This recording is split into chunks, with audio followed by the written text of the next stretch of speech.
So Vivek Ramaswamy is a first-generation American entrepreneur, investor, and New York Times best-selling author of Woke Inc. Many of us know that book, which exposes why corporate America has gone woke and what to do about it. His newly released book, The Nation of Victims, addresses the question of why America, which once celebrated heroism, is suddenly celebrating victimhood. Hailed as one of the leading intellectuals in America at a really young age, I must say, he is the founder of multiple successful enterprises, including Revant Sciences in 2014, and he led the largest biotech IPO of 2015 and 2016. Earlier this year, he launched Strive Asset Management, a depoliticized investment option, giving everyday American citizens a voice in the economy by leading companies to focus on excellence over politics. Now, many of you may have seen, because we used the CNBC clip when we were marketing this event, and you can see how articulate he is, but that's the essence of what he's doing. So I do understand, actually, that Strive, his new firm, has created their first ETF. And the ETF is not the call letters, the ticker. Yeah, the ticker, sorry. The ticker is DRLL. Drill. So smart and witty. So on behalf of our friends here in Central Indiana and Indianapolis, we obviously, I want to welcome you for that. So he was raised, by the way, in Cincinnati, just down the road. He graduated summa cum laude in biology from Harvard, holds his law degree from Yale Law School. In addition to being the executive director of Revant Sciences, he serves on the board of directors of the Philanthropy Roundtable and the Foundation for Research on Equal Opportunity. So, Vivek, please welcome to Indianapolis.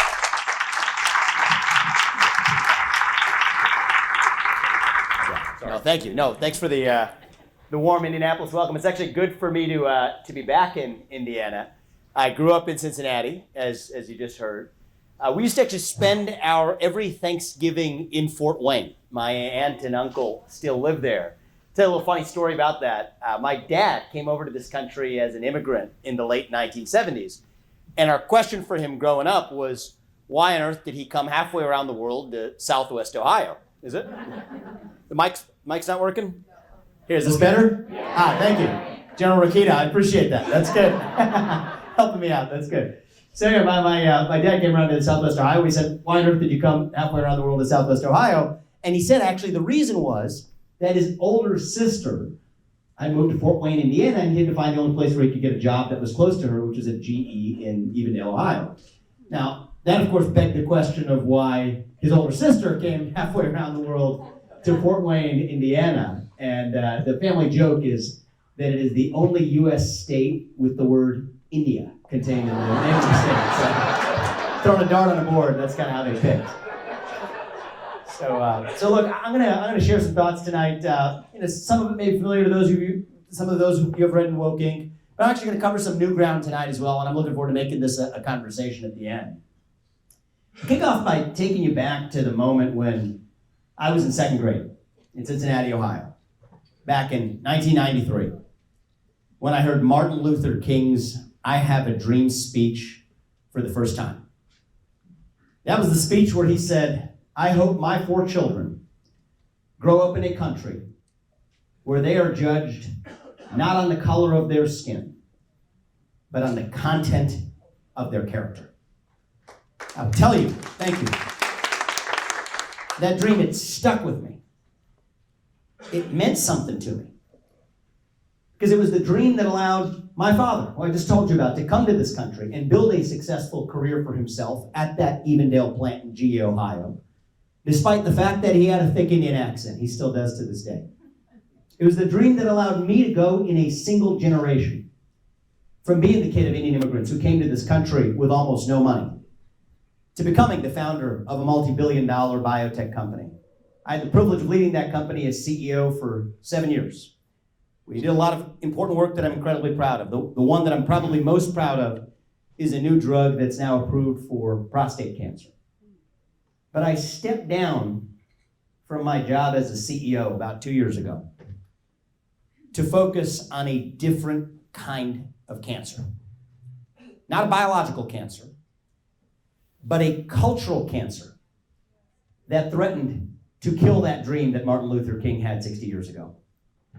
That threatened to kill the dream that allowed me to achieve everything I ever had in my life.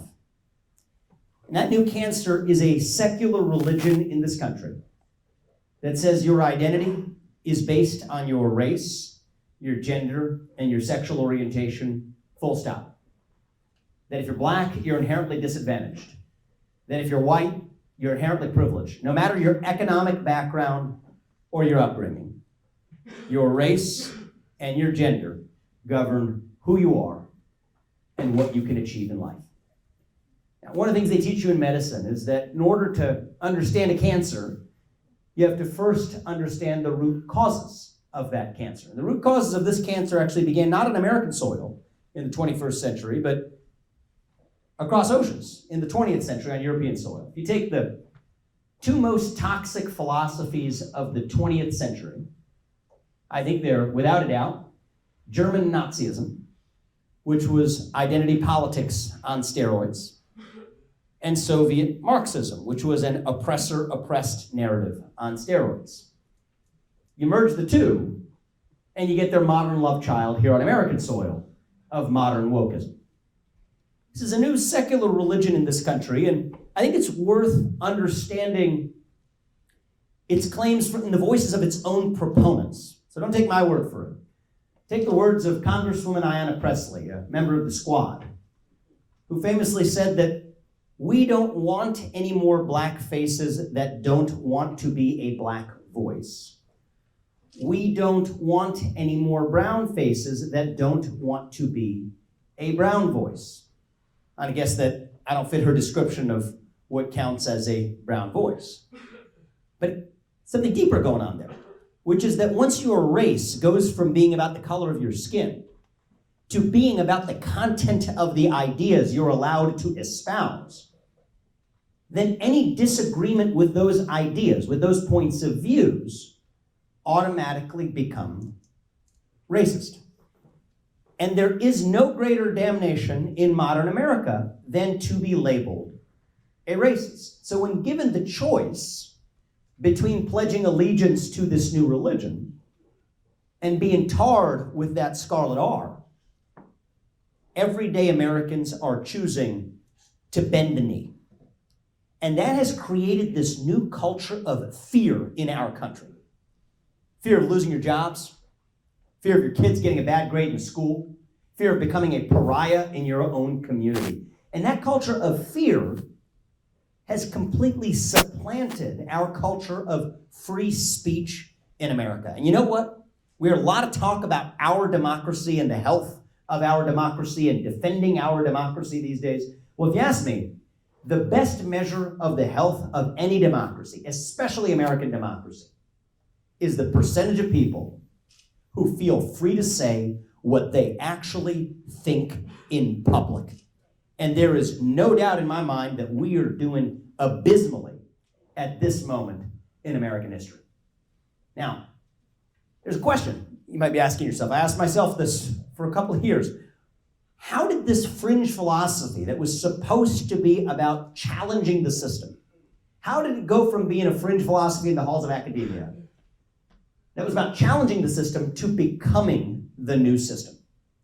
There's no one answer to that question, but there's an untold story that I'd like to share with you that goes back to the 2008 financial crisis. Okay, this is the moment when wokeness met capitalism.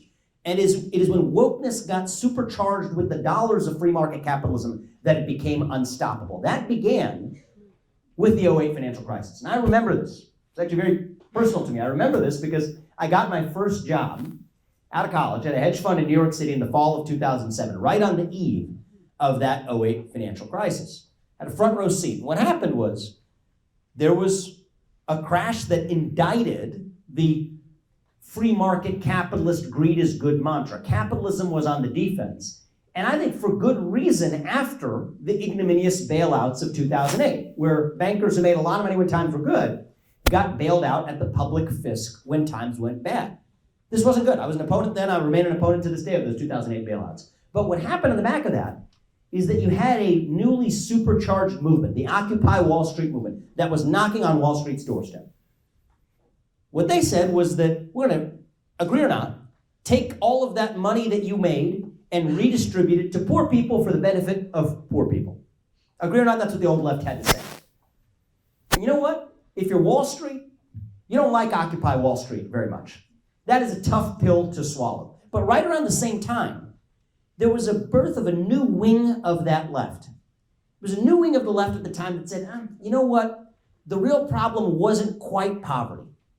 It wasn't quite economic injustice, not quite. It was racial injustice and misogyny and bigotry and climate change. And you know what? That presented the opportunity of a generation for big business in this country. If you're Wall Street, you can't swallow the Occupy Wall Street pill, but the new woke stuff was actually pretty easy.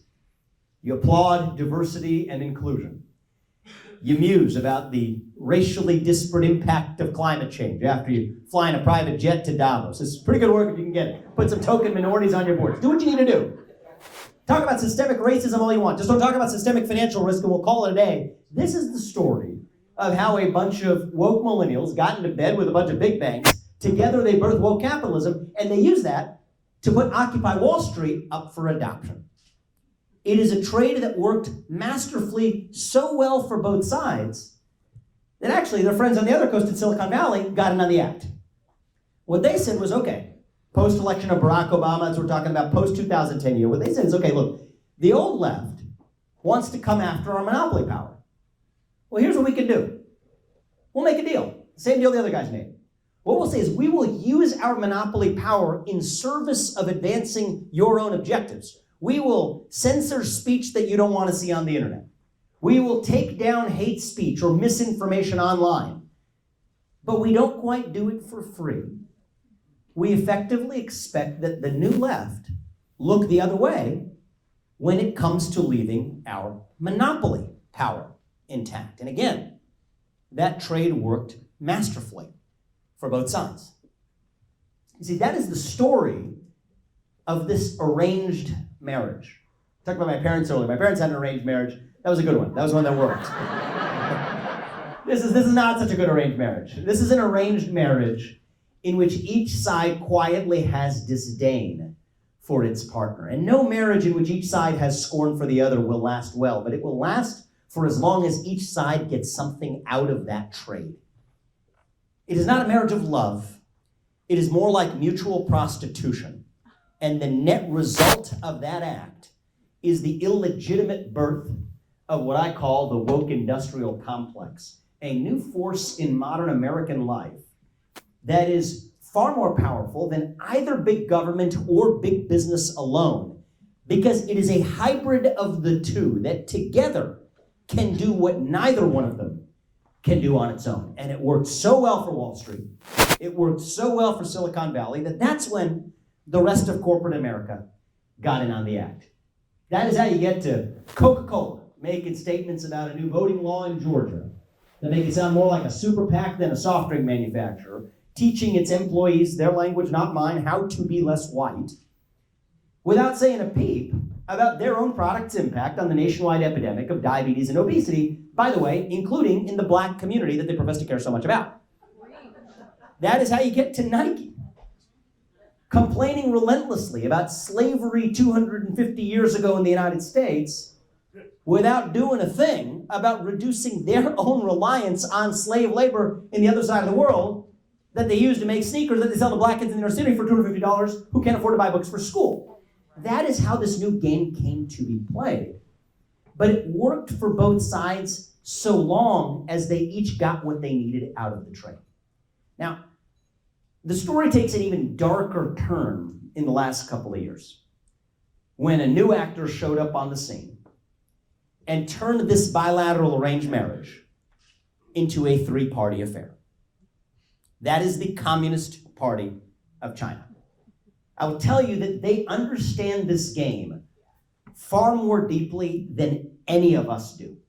If you have any doubt about it, just listen really carefully to what Xi Jinping, now the indefinite ruler of China, just took over his unprecedented third term this month. Just listen carefully to what he says. They're not hiding it. Every time the UN presses him on the Uyghur human rights crisis in the Xinjiang province of China, where there's over 1 million religious minorities enslaved in concentration camps, subject to forced sterilization, communist indoctrination, and worse. The first thing that Xi Jinping often says is that Black Lives Matter shows that the United States is no better. This is not an accident. His top diplomat came to the Alaska summit just a year and a half ago, and in his opening statement lectured Tony Blinken, our Secretary of State, for 15 minutes, where he said that China wants to see the U.S. stop slaughtering, that is his word, slaughtering Black Americans, and that China wants to see the U.S. do better on human rights. Now, this would be laughable if it weren't for the fact that our own corporations implicitly lend moral credibility to those claims because they will relentlessly criticize the microaggressions in the United States without saying a word about the macroaggressions abroad in places like China. You take Disney, a company that a couple of years ago in the state of Georgia says it can't shoot a new film if Georgia passes an anti-abortion statute, let alone its theatrics in Florida this year relating to transgender and gender identity education amongst first and second graders. That's what they'll say here. But just last year goes to Mulan, film Mulan, in the Xinjiang province of China, literally ground zero of the Uyghur human rights crisis, does not say a peep until the very end of the movie. You can still see it in the credits of the movie today, where they muster up the courage to say, "We thank the local authorities for allowing us the privilege of filming here." By the way, the very local authorities that are responsible for enslaving those million religious minorities. That's Disney. Get to the NBA, Nike. It's no better. It gets even worse. A couple of years ago, you'll remember Daryl Morey, general manager of the Houston Rockets, summoned the courage to tweet, "Fight for freedom, stand with Hong Kong." And the first person to come to China's public defense was none other than my fellow Ohioan, LeBron James, who had the courage to criticize Daryl Morey for daring to stand with Hong Kong, and Nike and the NBA and the owner of the Houston Rockets along with him. That is how this game is played. Now you may ask yourself, why do these companies and these celebrity cronies do it? The answer, I'm sure many of you know it, is very simple. It comes down to money. See, if you want to do business in China, there's a ticket to entry. If you criticize the CCP, they build the Great Chinese Wall that stops you from entering the Chinese market. But if you criticize the United States, they will roll out the red carpet. That is how they play this game. It is not capitalism, it is mercantilist capitalism, with the CCP pulling the strings from behind the curtain. It is like the Great War between Troy and Greece, the Great Trojan War. Greece would have never defeated Troy militarily, just as China would never defeat the United States militarily. But Greece knew that Troy could not resist the sweet gift of the Trojan horse. They accepted that gift and used it to burn Troy from within. That is what China has done to us with the global gift, which is the appearance of global capitalism, the sweet Trojan horse that they knew we could not resist. We had a philosophy in this country. By the way, both Democrats and Republicans equally espoused throughout the 1990s. It's called democratic capitalism. And the way it went was that we were somehow going to spread democracy through capitalism. They were going to export Big Macs and Happy Meals, and somehow that was going to spread democracy and prosperity to places like China. Well, what they realized is that they could turn that game on its head. You see, we thought we could use our money to get them to be more like us. And what they realized is that they could actually use their market, their money, to get us to be more like them. or even one step better than that they could use our money to get us to be more like them. And it has worked. They sent back those Nike movies, Nike sneakers, and Disney movies as Trojan horses to undermine the United States from within by creating a new class of international arbiters of moral justice, the multinational corporations, the people who are always known to criticize injustice, who don't say a peep about it in China. And you know what that does? That undermines our greatest geopolitical asset of all. And that is not our nuclear arsenal. I will remind you, that is our moral standing on the global stage. Thank you, LeBron James. Thank you, Nike. Thank you, Disney. Thank you, Airbnb. Thank you, BlackRock. That is how this game is played. The question is, what do we do about it? And I think the good news is that we don't actually require a ton of systematic change to actually solve this problem. I'm actually, at the end of the day, despite the last 15 minutes, I'm actually quite a bit of an optimist in terms of our ability to turn this around. We don't require that many new laws. We don't require that much of an upheaval of our system. It just requires availing ourselves of the toolkits that we already have. But that starts with reframing a change in mentality. In the American movement, starting with the conservative movement. And I'll start my words about the conservative movement here with remembering one of my heroes in that movement, Ronald Reagan. Probably many of you admire him too, who in 1980 did what he needed to do to usher in a new era of prosperity in his era. He tackled the challenges of his day. He cut taxes, he slashed government regulations. He did what he needed to do in his time to solve the problems of his era. But you know what? I'm going to leave you with a quote from my favorite Republican of all time. It's not Ronald Reagan, 40 years ago. It's Abraham Lincoln, 160 years ago, who famously reminded his contemporaries that the dogmas of a quiet past are inadequate to the stormy present. What I say today is that the dogmas of 1980 are inadequate to address the unique challenges of 2022. We need new dogmas to address the unique challenges of our moment, where big government is not the only threat to liberty today.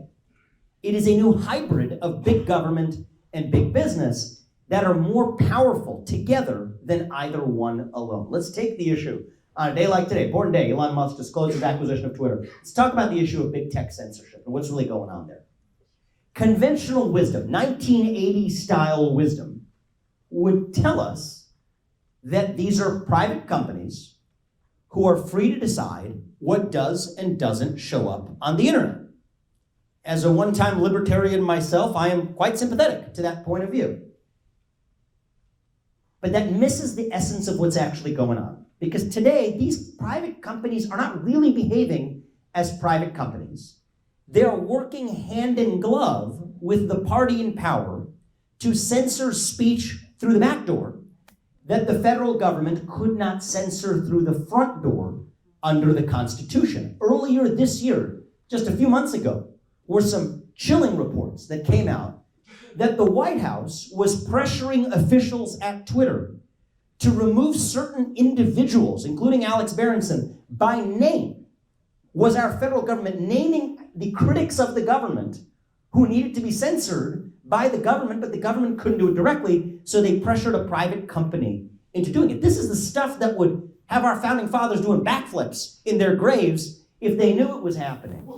It is government delegating its dirty work to the private sector. I think we need to reawaken what you call state action doctrines in this country to say that if it's state action in disguise, then the Constitution still applies, and that the First Amendment to the Constitution of the United States ought to apply to any company that is working with the government to do through the back door what government could not do through the front door, censoring political speech itself. It's not a 1980 solution, it's a 2022 solution. It's not just limited to the internet, by the way. The same kind of censorship culture has now permeated the offline world as well. You have a number of businesses firing employees holding employees hostage for their promotions on the back of the political beliefs that they do or don't espouse. Now, conventional wisdom would say that if these businesses over here are firing all of these brilliant conservatives, then that's an opportunity in the free market for another business on the other side to hire all those conservatives instead. That's, conventional pro-market thinking. My view is that you can't have it both ways. Either we'd go to the place where I'd love to go, where we have no protected classes at all, and we really leave it to the market to decide who can and can't be hired. But today we live in the worst of all worlds, where we have rules that say you can't fire somebody because of their race, their gender, their sexual orientation, their religion, or their national origin. And you know what I say? If you can't fire somebody because of their race, their sexual orientation, their gender, their religion, or their national origin, then you should not be able to fire somebody on account of their political beliefs either. If you can't fire somebody or deplatform somebody because they're black or gay or Muslim or white or Christian or Jewish or whatever, then you should not be able to fire someone or deplatform someone just because they're an outspoken conservative either. You cannot have it both ways.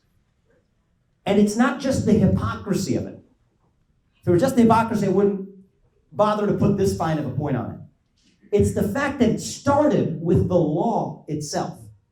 Actually, a lot of people don't know this. What happened was with the civil rights statutes back in the 1960s that created these protected classes, what happened was they said that businesses couldn't discriminate based on race and gender and so on. But these statutes started to become more expansively interpreted by courts over the years, where they said, well, not only can you not discriminate on race or gender, you also can't create a hostile work environment. That was nowhere written into the civil rights statutes, but that's how they came to be interpreted.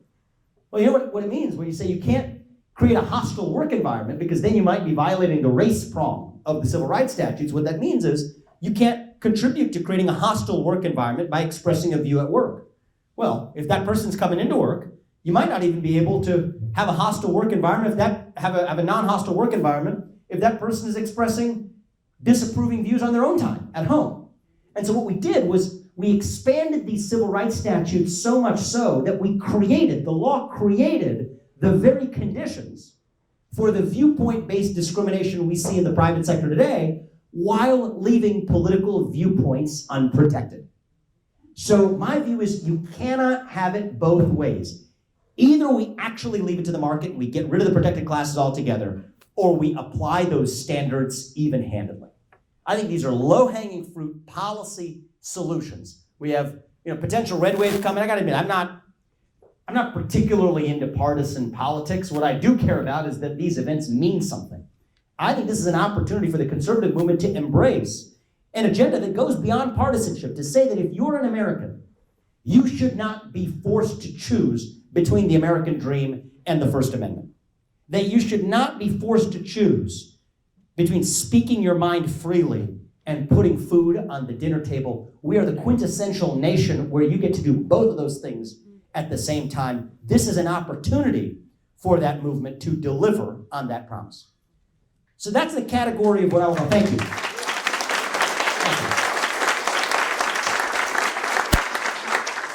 So that's my first category of what I would say are solutions, positive solutions or policy solutions. Now, we don't need to pass new laws to avail ourselves of many of those solutions, though. The existing laws, in most cases, do plenty fine themselves. We just talked about the civil rights statutes. Turns out that I think that there's a lot of good that we can draw from the civil rights statutes so long as we're going to keep them. I'll give you one example, okay? There's an entire industry based on infiltrating corporate America with the so-called diversity, equity, inclusion agenda, a new secular religion of sorts that require employees to pledge allegiance and bend the knee to that new religion as a condition for employment, as a condition for entry to medical school, as a condition for joining scientific associations, gaining promotions into senior management, publicly traded companies in corporate America. But you know what's pretty interesting about this? I think it's actually a violation of the civil rights laws themselves, but not in the place you might expect. Okay? So let's go back to that religion prong of the civil rights statute. Turns out that the religion prong of the civil rights statute tells you that you can't, as an employer, discriminate against somebody on account of their religion. Now, was Gina Carano expressing her religion when she made the statements that caused Disney to fire her? No, she wasn't. But there's more to the story, because what the religion prong of the Title VII of the Civil Rights Statutes of 1964 say is that not only can you not discriminate against an employee for their religion, but you as the employer cannot force an employee to bow down to your religion. So the question is whether wokeness meets the Supreme Court's test for what counts as a religion.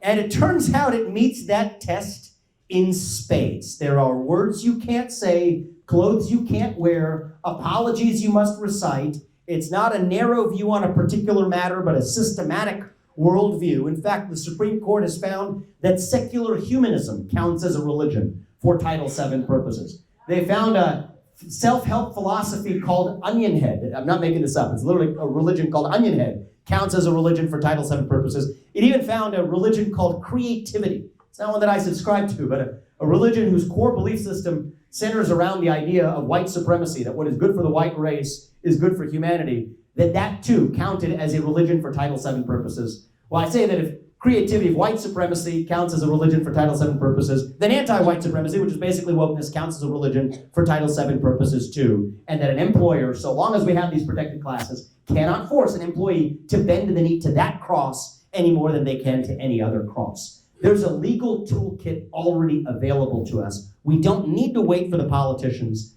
Our courts, I think the last bastion of institutional trust that I have in our federal government, can actually serve as a source of deliverance in their own right. And I think we should take that as just an example of a wider range of legal theories that are hiding in plain sight that we can avail ourselves of regardless of what happens in Washington, D.C. over the next 2 years. There's also another layer that doesn't even require policy or the law at all. This one's my favorite. This is where I'm working on. Is in a category of market solutions. Turns out that, I know some of you, all of us are probably going to be voting in the coming couple of weeks, but we don't just vote every November.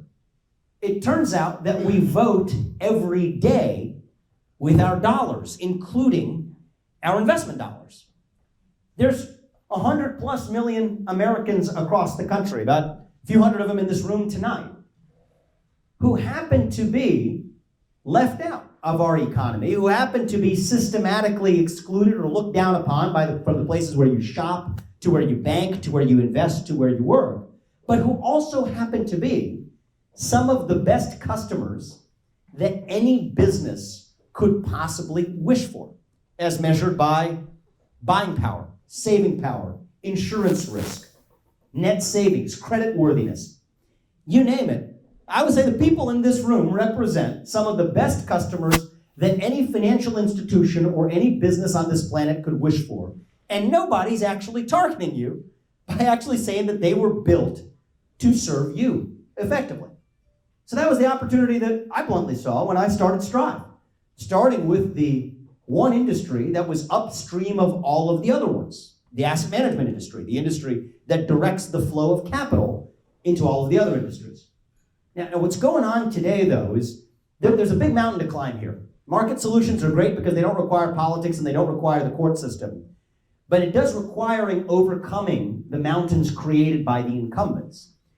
The most important one of these mountains was created in the asset management industry, where today, not a lot of you may know this, there's just a handful of firms, just the top 3 of them alone, for example, that manage around $20 trillion. That is approximately equal to the GDP of the United States. Those firms are BlackRock, State Street, and Vanguard, who are using the money of everyday Americans to vote for one-sided progressive policies in corporate America's boardrooms that most of those everyday Americans, the owners of capital, do not actually agree with. And further, policies that do not advance their best financial interests.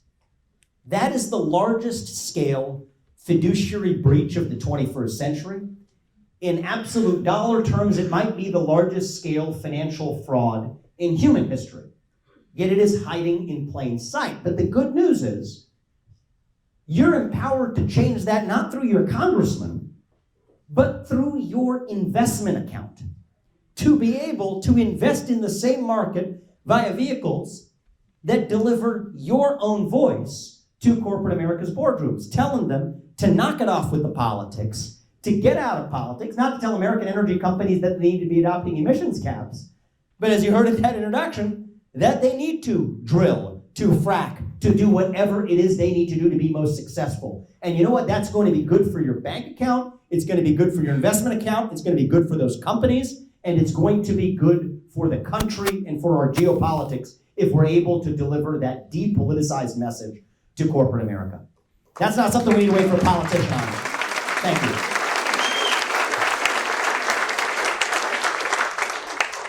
Now, I would say that if there's one frontier that's even more important than the market, if we're thinking over a 30-year time horizon, that is a reform of our education system. No doubt about it. I think we are working within a clock. If the kids who entered first grade this year, graduate from 12th grade before we fixed it, I think that's where we lose a generation. I don't think we have a generation of reserve left to lose. So this is probably the most critical frontier. Now, we all learned over the course of the last couple of years the toxic agendas that I think were permeating the education of our children. I think that we face a challenge here. The challenge we face is akin to the challenge that the United States faced in its war on terror in the post-2001 era, okay, where the other side is willing to use methods that we ourselves should not be willing to embrace. Back in the war on terror, they will kill innocent civilians, they will kill women and children. We are not willing to do the same in return. That makes the battle harder to fight, but preserving those principles also give us the very thing we're fighting for. And I think this is where the discussion is really hard in the debate, even within the conservative movement. Do we ban it? Do we not ban it? What I say is our way forward doesn't need to require banning much of anything. It requires, first of all, restoring transparency into the education system. What I thought this was actually telling in the critical race theory debates of the last year was that there was a Connecticut school district where a mother asked for nothing more than to see the curriculum of what they were teaching in that school. You know what she got back? She got back a redacted copy of half the curriculum. The government was hiding behind a shield of confidentiality of what they were actually teaching the kids in the classroom. Now that might sound discouraging. To me, it was actually encouraging. Because it's the inverse of that. If they were that scared of just showing what they were actually teaching, that might get us halfway there. Just put some sunlight on the problem. Once you actually know what they're teaching, you combine that with actual choice. The combination of transparency and choice, I think, get us 75% of the way to the promised land. And the remainder starts with incorporating civic education back into our curriculum. Teaching our kids not to be ashamed of their history, but to be proud of it. And they will say that you got to teach kids about our flawed past, and are we hypocrites in our history? Of course we have been in our national history, but there's a difference between what you teach to a first grader versus what you teach to a seventh grader versus what you teach the kind of critical thinking you'd want an 11th or 12th grader to have. They're not all the same question, whether it's about gender identity or whether it's about the complexities of our historical relationship and founding with slavery. There's a time and place over the course of a kid's education to weave in each of those concepts separately. I'll tell you something I'm ashamed of. Just last year, okay, is when I first learned a story that I'll share with all of you tonight. I made it a point whenever I speak to an audience like this, not just to talk about the importance of our history, but at least take a moment to actually talk about our history. I learned about the history of I knew our founding fathers really well, but I didn't actually know much about our first president, who was not a founding father. It was John Quincy Adams, the son of John Adams, who, by the way, was a famous abolitionist along with his wife. They did not own slaves on principle at a time when it was normal for them to do so. That was John Adams. John Quincy Adams actually became the President of the United States. He was Secretary of State, probably one of America's top 2 Secretary of States in our history. Became President of the United States. He actually wasn't that successful as president. He was a one-term president. Now, after he stepped down, left the White House, he struggled. He struggled with the fact that he didn't do a great job as president. He didn't feel like he had acted out his service as president of the United States. He decided maybe he was going to write some texts. He retreated. He became recluse, realized that wasn't actually acting out his sense of service to his country either. And he did something that, as far as I'm aware, there isn't a single U.S. president that's done since then, which is that he actually went back into public service as a congressman. He went back to get elected to Congress with the number one priority. It was almost a sole agenda, a single issue man, to abolish slavery in the United States. Now, this guy had nothing to lose. Okay, he'd already been president of the United States. He came to Congress during a period where there was the so-called gag rule in Congress. Actually, the Democratic Party at the time was uncomfortable with talking about slavery in the open. You're talking about today's speech codes. Those speech codes actually go back to the earlier part of our national history. So you couldn't say the word slavery on the Congress floor. This guy's already been president. He doesn't really care about what the rules are, the gag rule or not on the Congress floor. He makes his case and he says the word as many times as he needs to. Slavery, slavery, slavery, slavery. And they censure him for it. And it turns out it was intentional, because he used his trial of whether he was going to get kicked out, unseated from Congress, to make the case for abolition, 8 a.m. to 6 p.m. for weeks. By the end of that trial, he not only had his seat left, the end of the gag rule was just around the corner. We ended up having the debates we had, and the rest of that is history. Now, it turns out that he continued for several terms over, was one of the fiercest fighters in Congress at the time, who actually said his last waking words in the middle of a speech on the floor of the Congress when he had a stroke. It was a stroke or a heart attack. He went down. They tried to save his life in the upstairs congressional antechambers. Turns out 2 days later he died. There was a committee of young congressmen who were responsible for his funeral rites. The person who stepped up to carry his body out and lead those rites was none other than a little-known first-term congressman by the name of Abraham Lincoln. These are the stories of our national history. These are the stories that we need to be teaching to our next generation, to be proud of a national heritage that is as complex as it is beautiful. Its complexity, its hypocrisy is what makes it beautiful. The fact that we live in a country that is hypocritical means that we're a country that has ideals. I would rather live in a nation that has ideals and consistently falls short of them, rather than to live in one that has no ideals at all. That is what we need to be passing on to that next generation. And that is what leads to the missing link in all of this, is a revival of our national culture itself. We live in a moment where we as millennials, I'll speak as a member of my generation and younger, we are part of a generation that is so hungry for a cause, so hungry for purpose, so hungry for meaning and identity, at a moment in our history when the things that used to fill that purpose, faith, patriotism, hard work, family, whatever it might be, they've receded in modern American life. We are on the receiving end of the largest intergenerational wealth transfer in human history. We have not experienced a major military threat in over a generation.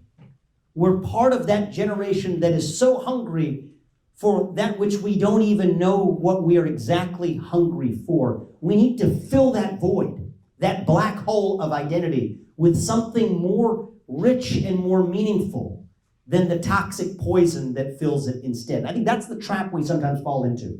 Stamping out, hammering out that poison one at a time. We're not going to win the game that way.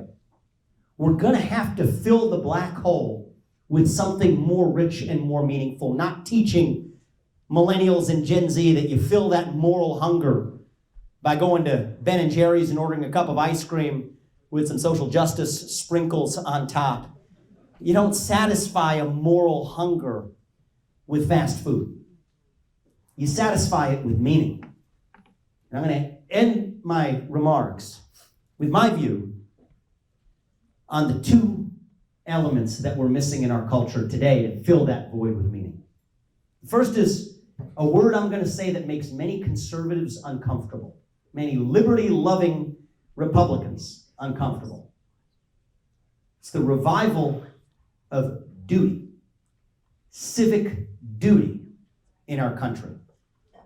Putting the meaning back in what it means to be not just a person who lives in a geographic space, but to be a citizen of a nation. You don't value something that you inherit. You value something that you had a stake in building. I'm going to say something that I wouldn't have imagined saying 10 years ago. I think we need to have a conversation in America today about universal military service in America. Now, I won't get to the point where I would say it needs to be coerced or mandated, but I think that we could get a lot of the way there if we had a strong presumptive norm, a presumption, a cultural norm, a strong norm in favor of universal service to the country. To value a country, not that which you inherit, but that's what you have a stake in defending. And I think once it is that we restore that shared duty, that shared sense of civic equality, it is then that we lose and shed our insecurities about the inequality of outcomes, on who happens to be more excellent than the other on the basketball court or in the classroom or in our system of free market capitalism. That is what the path through which we also revive the second thing we're missing, which is the revival of excellence in America. This is what my second book, the sequel to Woke Geek, is all about.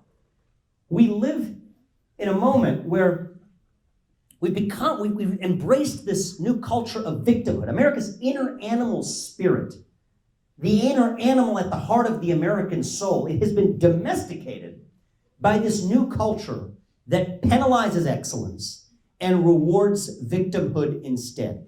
That inner animal, we have tamed it. It has escaped. It has leapt oceans to lift up places like China, while the Chinese Maoist culture of victimhood has leapt oceans to weigh us down here instead. And I personally think that when many of us rallied behind the cry to make America great again just a few years ago, we did not hunger for any single man. We hungered for the unapologetic pursuit of excellence in America, because that is what it means to be American.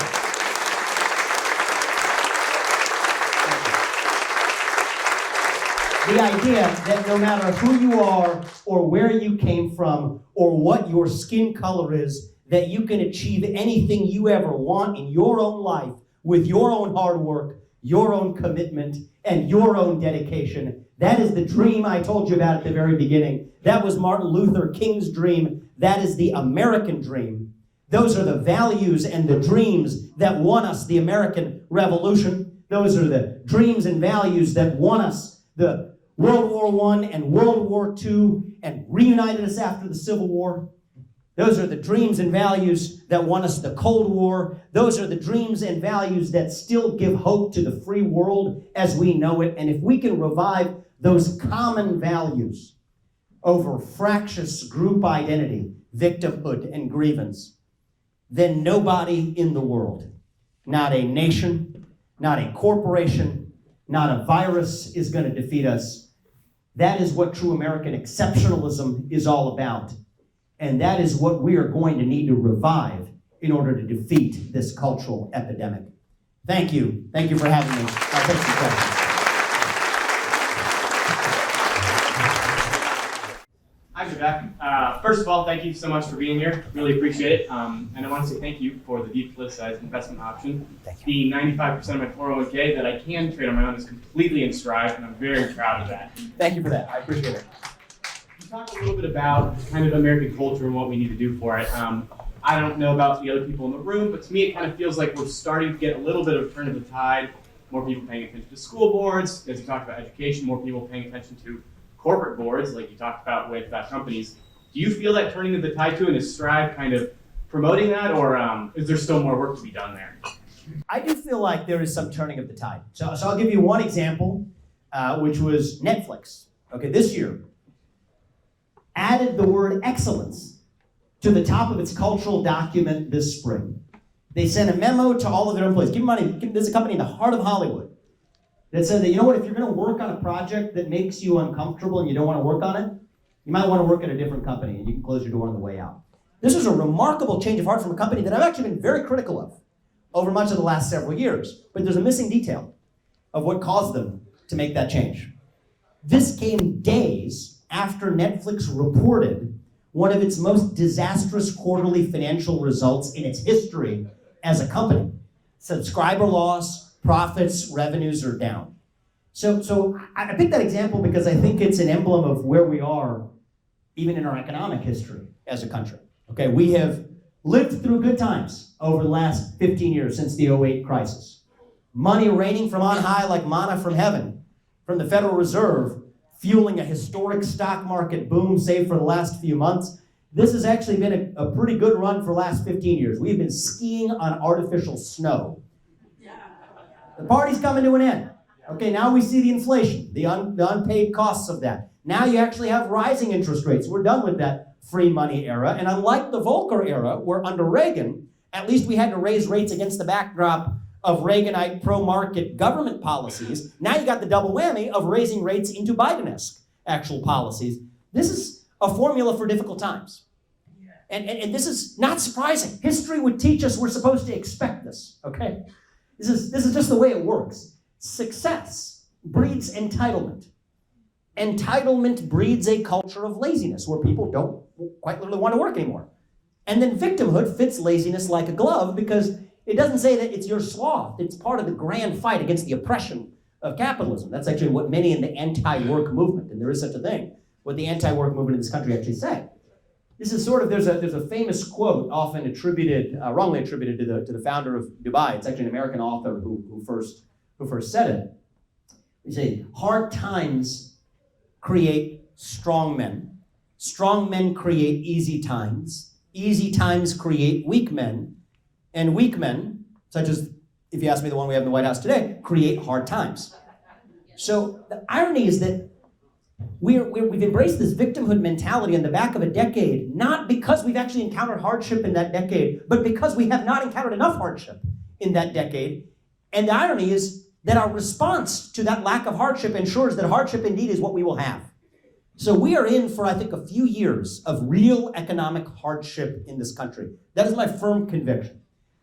But I don't think that's necessarily a bad thing for the long run. Mazel tov. Hard times. There we go. So we got the hard times brings good luck. And we can be strengthened on the back of that hardship by rediscovering who we are. Because you know what? Hardship, I say this to you, how old are you, man? 24. I say this to young people all the time. Hardship is not the same thing as victimhood. Okay? Hardship can be what teaches us who we are as individuals and as a people. Okay? And I think that the hardship that we go through over the next couple of years is going to decide whether this is that decline of the American experiment, like that decline of the Roman Empire, or in reality, as there were many rises and falls of the Roman Empire, whether there will be many rises and falls of the American experiment itself. And I believe, depending on what we do with that next generation, we're going to be on the winning side of that. Thank you. Vivek, here in the back. Hello there. Indiana is really well known, I think, for being the one to open the floodgates on corporate cancel culture in 2015 after our RIFRA debacle, where Mike Pence and our entire legislature took it up the tailpipe over failing to protect our religious liberties. And we hear from our elected Republicans all the time that they want to focus on building a good business climate here in Indiana. But that unfortunately seems to mean recruiting woke companies to come here and tell us that they can't protect the owners of pizza parlors from being hounded out of business because they believe what the Bible says about sex. So how can we actually instead build a really good corporate ecosystem where we have thriving communities and jobs that can support families, but without forcing Hoosiers to trade our constitutional rights and religion in exchange for keeping food on the table? Great question. I'll say the first thing is thank you for that. This is a complicated problem, and I don't believe in magic silver bullet solutions to complex problems. The best we can hope for is a plethora of partial solutions, okay? I'm more optimistic about the solutions that start outside of government than the ones that start within government, though I think there's room for both. On the solutions that start outside of government, here's the mismatch going on in this country, okay? The very customers whose actual demands, not the customers who are most vocal on Twitter, but like the customers who actually have money to buy products from real businesses that sell them. Those customers are actually the ones that agree with the messages offered by a much more diverse range of businesses than those which are accepted by the contemporary cultural elite norms. So I think that that's an opportunity for entrepreneurs to tap into their inner opportunism. I don't think there's any shame in saying that, you know what, there is a business opportunity for me to explicitly serve the kinds of people who share the pro-American values that I share, that I'm not going to be ashamed of that I might choose in the month of June to fly the American flag on my front window of my business rather than a different flag in the month of June. I personally think that, by the way, it's July 4th anyway, we should make July American Pride Month. I've been long advocating for that anyhow. But regardless of it, that's an opportunity that I think requires just a little bit more courage, actually, on the part of private citizens. I mean, it's enough to complain about politicians, but I think it's a market opportunity that exists today. It's hiding in plain sight for someone to pursue it. And I think that the fact that you can actually make more money off of it doesn't need to be something that you're ashamed of. That can be something that actually motivates you to do it. So that's one segment of solutions that just recognize the reality is that there's enough desirable customers who actually care about that message, that business owners who are brave enough to, yes, take a little bit of criticism. Every return comes with some risk, and this may come with some social risk, generally confined to the Twitter echo chamber. That's fine. If you can withstand people saying a few mean things about you on the internet behind veiled identities and you don't really know who they are, then actually there's a great opportunity for you to avail yourself of. Now, I think there's a separate question for what elected leaders actually need to do. I don't think that the suggestion I made is going to happen through Congress, actually, but I think it could happen in the states. And here's a fun fact that not a lot of people are aware of. There's actually several states in this country that have already adopted political anti-discrimination statutes. And you know what's actually a funny trend? Most of them had adopted it decades ago. And they happen to have been statutes that were pushed by Democrats in most of the legislatures because they were worried during the Bush years that there was going to be some persecution of the liberal movement. But the point is, this shouldn't be a partisan issue. It's actually revealing how quickly those tides change. You know one state that actually has such a statute? It's California. California has a political non-discrimination statute. So that guy, James Damore, who was fired from Google for expressing what I think were perfectly, I'll be on the record saying it, some perfectly reasonable points of view that he expressed on a forum that's supposed to be fostering open discourse at that company. You know, if you're a company, you don't have to be a company that has a forum that fosters open discourse. You just tell people to get to work and keep their thoughts to themselves. But they decided to be a company that says, no, we're going to foster open discourse. When he actually embraces that, he gets fired for what he puts on there. But he actually got a nice settlement out of it. He actually made it hurt for Google, as he should, but because he was protected by a law in California that wasn't designed to protect him. It was actually designed to protect the people who disagreed with him, but that doesn't matter because the first principles apply even when the same shoe fits the other foot. So I think it's a combination of private sector courageous actors, public officials who are courageous enough to espouse what many business leaders will lobby against, because that is another constraint on what businesses can and can't do, even as they shut up about the actual constraints that they still abide by now from the civil rights statutes of 1964. You can't have it both ways, but if you have courageous political leaders and courageous business leaders, I think that can start a cascade of courage. And I know that fear has been contagious in our culture over the last 4 or 5 years, but I think courage can be contagious too. And it starts with each of you, not just voting in November, but voting with your dollars as capitalists every day. Right over here. Hi. I've done some reading, and the World Economic Forum and Klaus Schwab, is my understanding, has contributed to some of the woke policies and ESG initiatives that are happening in a lot of these corporations as well. Have you read anything about that particular concern? And if yes, do you have any ideas of how we can help mitigate those issues? Yeah, so I'll tell you a funny story about the World Economic Forum. So it happens to this day.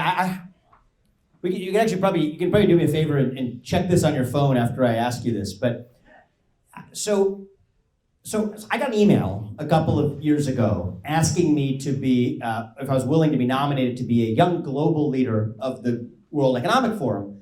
And this is after I'd started writing on the pages of the Wall Street Journal critiquing the rise of stakeholder capitalism. So I was like, this is directly contrary to the views espoused by the World Economic Forum, which, I'm going to give out the critical account. I'll just tell you what their vision is. Their vision is that we need to dissolve the boundaries between the public and private sector and dissolve the antiquated boundaries between nations to address shared global challenges. Agree or not, that's the view, right? Is that these boundaries have created obstacles to addressing fundamental questions like societal inequity, global colonialism, climate change, and so on. We need to dissolve the boundaries between the private and public sector. The core case I've spent the last few years making is that we actually need to separate democracy from capitalism so as to save each. We need to revive the idea of what it means to be a citizen of a nation. So anyway, agree or not, different people are allowed to have different views. I said that I don't think it would be a good fit. They kept following up with me.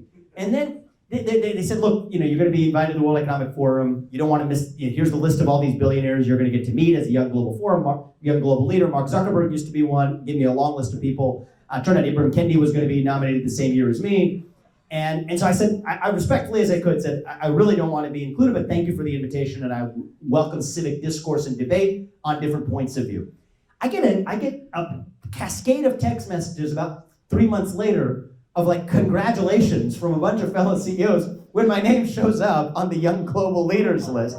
I think it's still like on their website today. And we probably like email them like once a quarter to just remind them to sort of remove it. But it just sort of, I think that was mostly a mistake. But I think they're very intentional about making sure that they're really recruiting the next generation of young business leaders and inculcating them into what's become, I think, an international, transnational religion. Now, I'm a fan of taking people at their word. As much as I love I love Glenn Beck. He's a good friend. He's been very critical of the World Economic Forum. If you want to read the criticisms of the World Economic Forum, listen to what Glenn Beck says. But if you want to actually just understand what it's all about, just look at their own materials. They're actually wide open about it. They're closely tied to networks like the Climate Action 100+ network, which is a group of asset managers representing $68 trillion of capital. Almost surely, much of the money of every person in this room is indirectly or directly invested in members of the Climate Action 100+ network. And what they do is they openly pledge to vote your shares and pressure underlying companies to adopt the Paris Climate Accords or the goals of the Paris Climate Accords, to adopt net zero standards by 2050, to adopt modern diversity, equity, inclusion standards, and so on. Now, the interesting thing is, if you run through this thought experiment, I actually had a conversation with some of you before about this. If I run you through a thought experiment, and it was a different context, and I told you that a room full of oil and gas CEOs got together in a room, and they would decide that they were going to cut oil and gas production, and then prices spike at the pump as a result. We have a word for that in this country. It's a cut and dry antitrust violation. It's cut and dry price fixing. But somehow, when their largest capital owners, shareholders, force them to do the same thing, we celebrate that under 3-letter acronyms like ESG instead. And that's perpetuated through the World Economic Forum of Davos in Switzerland. And I think that this is, again, I'm going to say this, as I said before, this is not a Democrat versus Republican question. It's really tempting to see this as a conservative versus liberal question. I'm going to actually recognize someone who I agree with. I disagree with him on a lot of things, but I agree with him in his criticism of the rise of these large asset managers and multinational institutions. Bernie Sanders, who is equally bothered by the fact that there are 3 institutions that manage more capital than the GDP of the United States in America. This is not quite a Democrat or Republican question. It's more of a 1776 question. It's a question that I thought we settled 250 years ago. between democracy and monarchy, okay? Between democratic self-governance and being ruled by a group of quasi-autocratic kings and monarchs. In a democracy, or in a democratic Republican form of government like we have in this country, we believe that we settle political disagreements, whether and how to fight climate change, whether and how to address systemic racism or racial inequity, through free speech and open debate in the public square, where every citizen's voice and vote counts equally, unadjusted by the number of dollars they control in the marketplace. There's an alternative worldview, the old world European view, which said that a free people cannot be trusted with these questions because they will suffer under the weight of their own insecurities and indecisions. And that is why a group of monarchs needs to settle it instead, a group of elite labor leaders, church leaders, and business leaders getting together in a room behind closed doors and deciding what's right for the rest of society at large. And the answer in 1776 that we settled on was that for better or for worse, it's a crucial part of this bargain. I really want to pause on that. For better, sometimes for better, and sometimes for worse. We settle those questions through a messy process that we call American democracy. But you know what? It is what makes it messy that also makes it beautiful. That is the choice we made.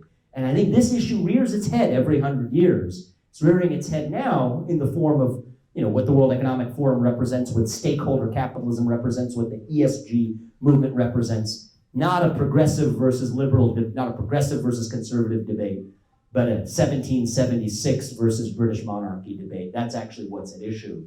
And I think the more we're able to see that through a nonpartisan lens, the more successful we're actually going to be at least setting the rules of the road straight again, so that we can go back to disagreeing vehemently on the underlying political issues, knowing that at least we still agree that we settle them as citizens and not as peons of a new merged force that combines state power and capitalist power.